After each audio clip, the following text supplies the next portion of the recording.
حضور کی آمد سے پہلے جو سرکار علیہ الصلوۃ والسلام کی آمد کی نشانیاں ظاہر ہوئیں، آج کا ہمارا موضوع وہ ہے، تو بہت ساری ایسی چیزیں وہاں کے لوگوں نے دیکھیں جو غیر معمولی تھیں، اس سے پہلے نظر نہیں آئیں۔ یہ سرکار کی آمد اور حضور کے ظہور کی نشانیاں تھیں۔ جس طرح سورج طلوع ہوتا ہے نا، تو سورج کے طلوع ہونے سے پہلے تھوڑی سی روشنی آتی ہے، وہ روشنی بتاتی ہے کہ پیچھے سے سورج آ رہا ہے۔ تو سرکار علیہ السلام ابھی شکم مادر میں تھے، اپنی والدہ سیدہ آمنہ کے پیٹ میں تھے، اس وقت اللہ نے دنیا میں کئی نشانیاں واضح فرمائیں، جس سے واضح ہو گیا کہ اللہ کے آخری نبی دنیا میں تشریف لانے والے ہیں۔ فارس کی جو ہزاروں سال سے لگائی گئی آگ تھی، بھڑک رہی تھی، اور لوگ اس کی پوجا کرتے تھے، اس کی عبادت کرتے تھے، خدا مانتے تھے، سرکار علیہ الصلوۃ والسلام کی آمد سے پہلے اللہ نے ہزاروں سال سے بھڑکتی ہوئی اس آگ کو بجھا دیا۔ فارس کے اندر ایسے زبردست زلزلے آئے، وہاں پر پڑے ہوئے بت اوندھے منہ گر گئے اور ٹوٹ گئے۔ حضرت سیدہ آمنہ خواب دیکھتی ہیں کہ اللہ نے مجھے ایک ایسا نور عطا فرمایا ہے کہ مکہ میں بیٹھ کر جس کے نور کی روشنی کی وجہ سے میں ملک شام کے محلات دیکھ رہی ہوں۔ اور یہ حدیث ہے، میرے آقا نے فرمایا کہ میں اپنے باپ حضرت ابراہیم کی دعا ہوں، اور حضرت عیسیٰ کی بشارت ہوں، اور اپنی ماں کی وہ بشارت ہوں جو میری ماں نے دیکھی تھی کہ اللہ نے مجھے ایک نورانی بیٹا عطا فرمایا ہے، اس کے نور سے میں نے مکہ میں رہ کر ملک شام کے محلات دیکھ لیے۔ اس سرکار کی آمد سے پہلے حضور کی آمد کی تیاریاں ہو رہی ہیں۔ حضور علیہ الصلوۃ والسلام کی آمد سے پہلے کعبۃ اللہ کے متولی حضرت عبد المطلب ہیں، میرے آقا کے دادا جان، لیکن وہاں آب زمزم کا کنواں نہیں ہے۔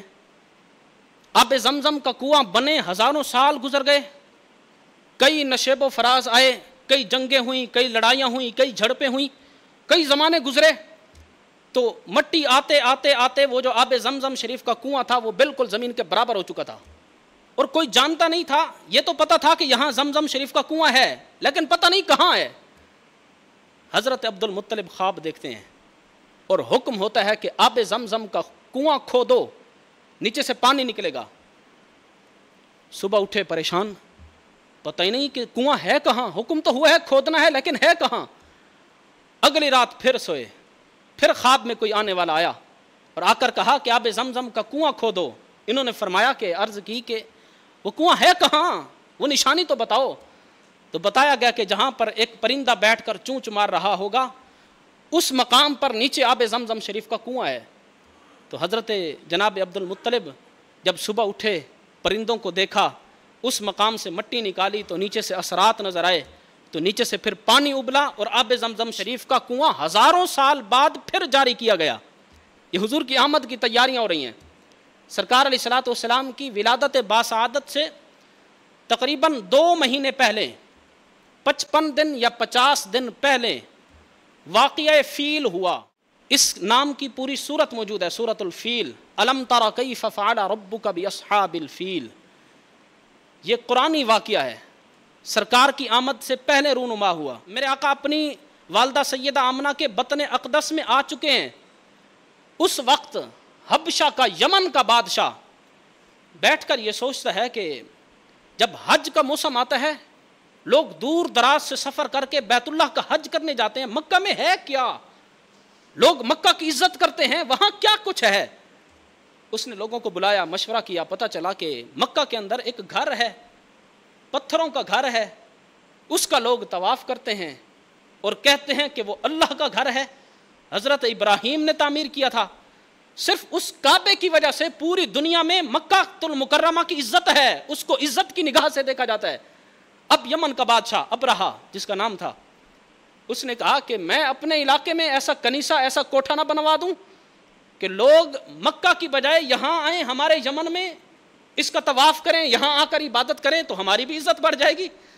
اس بیوقوف نے سوچا کہ صرف کعبہ ان پتھروں کا نام ہے، تو پھر اس ابرہہ بادشاہ نے بڑا قیمتی ہیروں سے اور جواہرات سے، قیمتی پتھروں سے ایک کوٹھا بنایا کعبہ نما کہ لوگ یہاں آئیں۔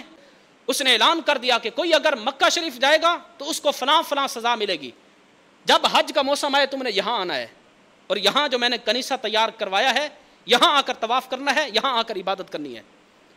اب وہ گھر بن گیا، مکہ شریف میں یہ خبر پہنچی، تو عرب کا ایک شخص مکہ سے چلتا ہے، اس کنیسہ میں وہ جو ابرہہ بادشاہ نے کعبہ نما ایک کوٹھا تعمیر کیا تھا، ایک کمرہ بنایا تھا، وہاں جانے میں وہ کامیاب ہو گیا۔ تو اس عرب کے شخص نے وہاں جا کر پیشاب اور پاخانہ کر دیا۔ اس کا جو بنایا گیا کعبہ تھا اس کو اس طرح گندگی سے وہاں جا کر گندگی کر دی۔ اب بادشاہ کو پتہ چلا، ابرہہ کو، کہ عرب سے آیا ایک شخص، اس نے آ کر میرے جو میں نے کعبہ بنایا اس کی توہین کی ہے۔ وہاں بیٹھ کر اب وہ قسم اٹھاتا ہے اور کہتا ہے کہ میں اس وقت تک چین سے نہیں بیٹھوں گا جب تک میں جا کر عرب کے کعبے کو ویران نہیں کر دیتا اور اس کو صفحہ ہستی سے مٹا نہیں دیتا، اس کو گرا نہیں دیتا۔ اب یہ قسم اٹھا کر ابرہہ بادشاہ تقریباً 10,000 ہاتھی لے کر یمن سے چلا۔ اب اس وقت کی جو پاورفل جانور تھا، حالانکہ اونٹ بھی تھے، گھوڑے بھی تھے، لیکن اپنا روب عرب پر ڈالنے کے لیے وہ وہاں سے ہاتھیوں پر سوار ہو کر آئے۔ اور قرآن کریم کے اندر اللہ نے فرمایا الم تر کیف فعل ربک باصحاب الفیل، اے محبوب کیا آپ نے نہیں دیکھا ہم نے ان ہاتھی والے لشکروں کا کیا کیا؟ اس کا انجام کیا ہوا آگے آ رہا ہے، وارسل علیہم طیرا ابابیل، اللہ نے ابابیل کو بھیج کر، چھوٹی چڑیا ایک پرندہ، اس کو بھیج کر کیسے ان کی تباہی پھیری۔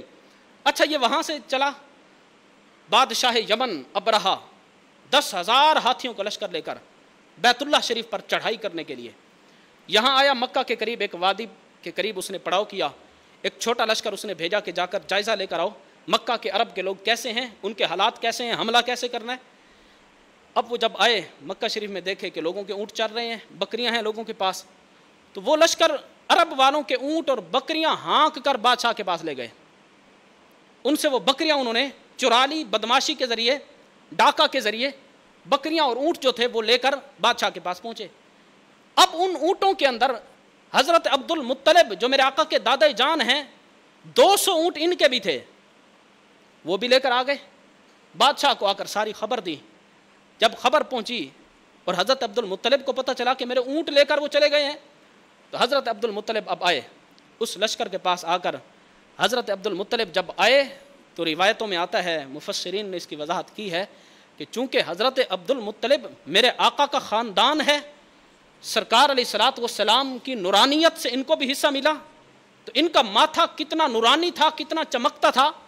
جب حضرت عبد المطلب یمن کے بادشاہ ابرہہ کو ملنے کے لیے آتے ہیں، پہلی مرتبہ جب حضرت عبد المطلب کی زیارت کرتا ہے تو آپ کا روب اتنا اس بادشاہ پر پڑتا ہے کہ وہ اپنے تخت سے نیچے اتر آتا ہے اور آ کر استقبال کرتا ہے کہ اتنی عظمت والا مرد یہ کون ہے جو میری بارگاہ میں آیا ہے؟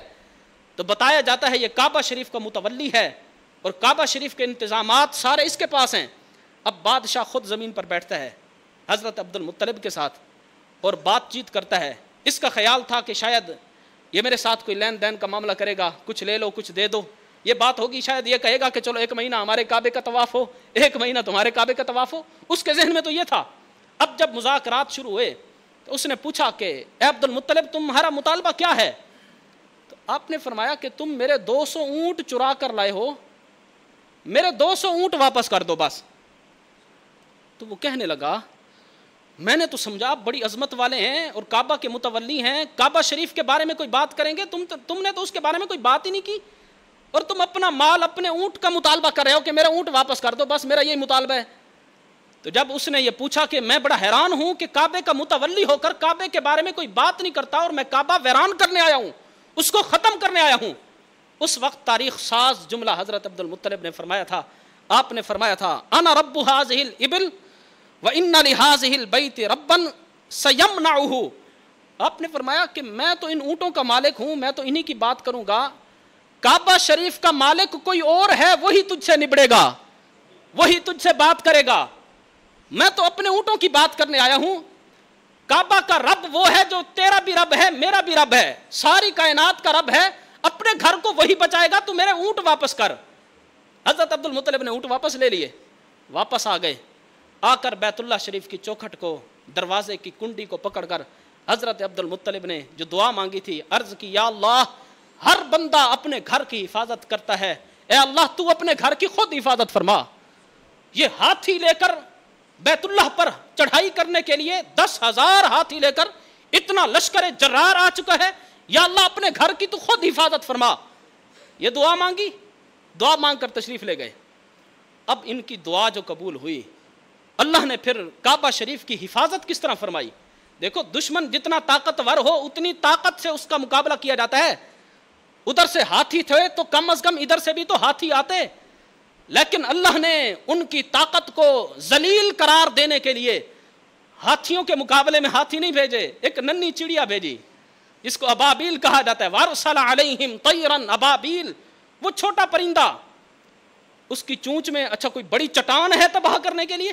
نہیں, ایک چھوٹا پتھر, چھوٹی کنکری, اور اس کی مقدار چھولے کی مقدار سے بھی کم ہے, ایک دال کی مقدار کے برابر. 3 کنکریاں ہر پرندے نے اٹھائی ہوئی ہیں, ایک چونچ میں, 2 اپنے پنجوں میں. اللہ نے ایک بڑا لشکر بھیجا تباہ کرنے. چڑیا آ رہی ہے ہاتھی کو, یہ اللہ کی طاقت ہے. اللہ چاہے تو ہاتھیوں کو چڑیوں سے مروا سکتا ہے. اب وہ جب بڑا لشکر آیا, وارسل علیہم طیرا ابابیل ترمیہم بحجارۃ من سجیل فجعلہم کعصف مأکول. اے محبوب کیا آپ نے نہیں دیکھا کہ ہم ان ہاتھی والوں کا کیا حال کیا, اور ان کے جو غلط ارادے تھے ان کو کس طرح ہم نے باطل کر دیا. اور وہ جو ابابیل کا لشکر آیا تھا انہوں نے ان کنکریوں سے کس طرح ان ہاتھیوں کو تباہ کیا, گویا کہ کھایا ہوا جانوروں کا وہ بھوسا بن گئے. فجعلہم کعصف مأکول, ان کی حالت یہ ہو گئی, بظاہر تو بڑے ہاتھی تھے, جب ہمارے بھیجے گئے پرندے کی ایک کنکری چھولے کے برابر ان پر گرتی تھی, پتہ یوں چلتا تھا کہ جس طرح کسی گائے بھینس نے جب چارہ وہ کھا لیتی ہے بھوسا بچ جاتا ہے نا, وہ ہاتھی یوں بھوسا نظر آتے تھے. یہ میرے رب کی طاقت ہے. تو اب وہ پرندے آئے, ان کے ہاتھ میں, ان کے چونچ میں جو چھوٹی کنکری تھی اس کی طاقت کتنی تھی, ہر کنکری پر اس کافر کا نام لکھا ہوا تھا جس کے ساتھ اس کافر نے مرنا تھا. اور وہ جب اوپر سے گرتی, وہ جو دشمن کافر ہوتا تھا اس نے جو لوہے کی ٹوپی جنگی لباس پہنا ہوتا تھا, سب سے پہلے وہ کنکر اس کو چیرتا, پھر اس کافر کے جسم کو چیرتا, پھر ہاتھی کے پیٹ کو چیرتا, پھر وہ کنکر زمین پر گرتا. اس طرح اللہ تبارک و تعالیٰ نے سارے لشکر کو تباہ فرمایا اور اس کے بعد کعبہ شریف کی حفاظت فرمائی. یہ جو ابرہہ بادشاہ تھا پھر بھاگنے پر مجبور ہو گیا اور اس نے مکہ شریف کی سرزمین کو چھوڑا, اپنے علاقے کی طرف بھاگا, لیکن اس کی ہاتھوں پر بھی کچھ کنکریاں گری تھیں جس کے اندر خون اور پیپ بھر گیا تھا. جب وہ اپنے علاقے میں پہنچا وہاں اس کا جگر پھٹا اور اس طرح یہ مر گیا.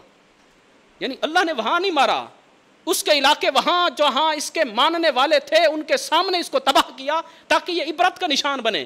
حضرت عبداللہ بن عباس فرماتے تھے کہ ہم حضرت ام ایمن کے گھر سے وہ جو ابابیل کنکریاں لے کر آئے تھے ہم وہ چن جاتے تھے اور اس کے ساتھ ہم کھیلا کرتے تھے. یعنی سرکار علیہ الصلوۃ والسلام کی ولادت باسعادت کے بعد بھی وہ کنکریاں وہاں پر موجود تھی. تو یہ ساری تیاریاں, اب زمزم کی تیاری ہو رہی ہے, اور جو بہت بڑی آگ کافروں نے جلائی تھی جس کی پوجا کرتے تھے اس کو بجھایا جا رہا ہے. جو بت ہیں وہ اونٹے منہ گر رہے ہیں. کعبہ شریف کی اللہ تبارک و تعالیٰ حفاظت چڑیوں کے ساتھ کر رہا ہے. یہ ساری تیاریاں میرے آقا کی آمد کی ہو رہی ہیں کہ کائنات میں سرکار دو عالم صلی اللہ تعالی علیہ وسلم جلوہ گر ہونے والے ہیں.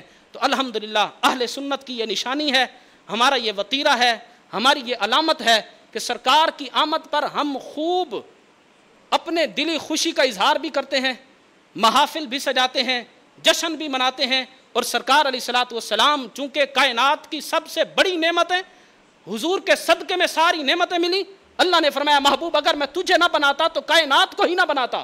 اگر یہ چاند, یہ سورج, یہ ستارے, یہ آسمان, یہ بارش, یہ فصلیں, جو کچھ نعمتیں اللہ کی ہمیں مل رہی ہیں سرکار کے صدقے میں مل رہی ہیں. اور اللہ فرماتا ہے وَأَمَّا بِنِعْمَةِ رَبِّكَ فَحَدِّثْ. اے لوگو جب تمہیں اللہ کی نعمت ملے تو اللہ کی نعمت پر خوب خوشی کا اظہار کیا کرو, اس کا چرچا کیا کرو. تو سرکار علیہ الصلوۃ والسلام کی ولادت باسعادت یہ ہمارے لیے سب سے بڑی نعمت ہے. تو الحمدللہ ہم اس پر خوب جشن بھی مناتے ہیں اور سرکار علیہ الصلوۃ والسلام کا میلاد شریعت کی حد میں رہ کر مناتے ہیں.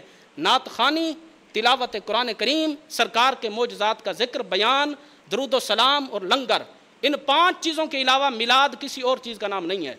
اگر کوئی ہورے نکالے, کوئی ڈھول باجے لے کر آئے, کوئی غلط رسم و رواج لے کر آئے, اہل سنت کے ساتھ ہمارے ساتھ اس کا کوئی تعلق نہیں ہے.